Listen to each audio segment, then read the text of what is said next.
ఎందుకంటే అతని కెరీర్ లో ఏ సినిమా లేనన్ని అప్ అండ్ డౌన్స్ ఈ సినిమా విషయంలో జరిగాయి. సినిమా ప్రారంభమైన నాటి నుంచి ఇప్పటి వరకు గుంటూరు కారం చిత్రానికి వచ్చినన్ని అప్డేట్స్ ఏ సినిమాకి రాలేదంటే అతిశయోక్తి కాదు. ఈ సినిమా ప్రారంభమైన తర్వాత యూనిట్ సభ్యులు ఒక్కరొక్కరుగా బయటకి వచ్చేస్తూ ఉండడంతో గుంటూరు కారం వార్తల్లోకి ఎక్కింది. తాజాగా సినిమాలోని మూడో పాటకు సంబంధించిన అప్డేట్స్ ను ఇచ్చింది చిత్ర యూనిట్. ఈ మూడో పాట వెనుక కూడా ఒక కథ ఉంది. అదేమిటంటే ఈ పాట షూటింగ్ సమయంలోనే మహేష్ కి త్రివిక్రమ్ కి మధ్య విభేదాలు వచ్చాయని, దాంతో మహేష్ అలిగి షూటింగ్ నుంచి వెళ్లిపోయాడని వార్తలు వచ్చాయి. ఈ పాట కోసం వేసిన సెట్ ను కూడా తొలగిస్తున్నారని చెప్పుకున్నారు. ఒక దశలో ఈ పాట లేకుండానే సినిమాను విడుదల చేయాలని నిర్మాత భావించారట. ఆ తర్వాత ఏమైందో తెలీదు. అదే సెట్ లో మహేష్ శ్రీలీలపై మూడో పాటను చిత్రీకరించారు. ఈ పాటకి సంబంధించిన విజువల్స్ కూడా లీక్ అయ్యి మేకర్స్ ని కలవరపెట్టాయి. త్రివిక్రమ్ తమన్ కాంబినేషన్ లో మ్యూజికల్ హిట్స్ చాలా వచ్చాయి. అయితే గుంటూరు కారం చిత్రం విషయంలో దమన్ కాన్సంట్రేషన్ తగ్గిందని, మంచి పాటలు ఇవ్వడం లేదని ఇప్పటికే మహేష్ ఫ్యాన్స్ అతనిపై ఫైర్ అవుతున్నారు. అయితే ఈ మూడో పాట వారిని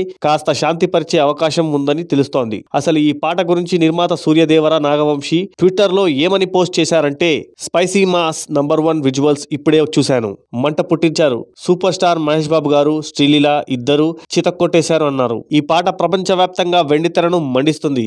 మన మాస్ భాషలో చెప్పాలి అంటే ఆ కుర్చీని మడతబెట్టి అని ఎక్స్ లో పోస్ట్ చేశారు నిర్మాత సూర్యదేవర నాగవంశీ. ఈ పాట ప్రోమోను డిసెంబర్ 29న విడుదల చేసి పాటను డిసెంబర్ 30న విడుదల చేస్తారని తెలుస్తోంది. సంక్రాంతి కానుకగా జనవరి 12న విడుదల కాబోతున్న గుంటూరు కారం కోసం ప్రేక్షకులు, అభిమానులు ఎంతో ఆసక్తిగా ఎదురు చూస్తున్నారు. మూడో పాట గురించి నిర్మాత నాగవంశీ చేసిన పోస్ట్ కూడా అభిమానుల్లో ఉత్సాహాన్ని నింపుతోంది.